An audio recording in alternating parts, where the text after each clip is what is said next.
Et on aura tout un collier de publications sur l'emploi. Enfin, si les publications peuvent avoir lieu. Et ça va dépendre d'un possible shutdown. C'est demain soir la date limite. Où en est-on des discussions sur un shutdown et s'il a lieu, quels en seraient au pluriel les impacts, John?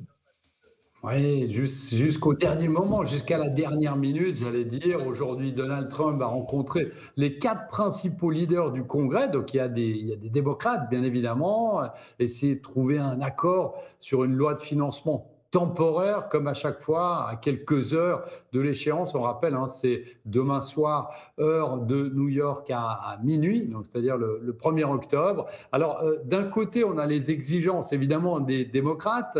Eux, ils soutiennent ou ils conditionnent, je dirais, leur soutien à une extension des subventions sur la santé et l'annulation des coupes budgétaires qui étaient imposées par Trump et Elon Musk, hein, on s'en souvient, en début d'année. De l'autre côté, les positions républicaines, bien les républicains, eux, veulent ce qu'on appelle voter un clean text. Qu'est-ce que ça veut dire? Ça veut dire qu'ils veulent un texte pour éviter le shutdown et les prochains shutdowns. Ils veulent négocier plus tard la question sur la santé, les prix de la santé.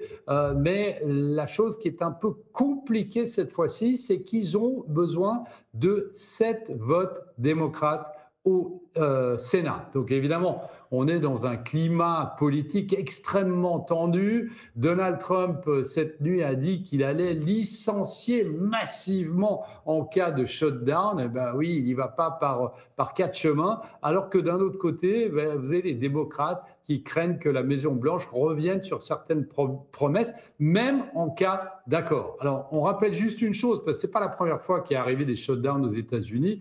Et le plus long shutdown était durant le premier mandat de Donald Trump.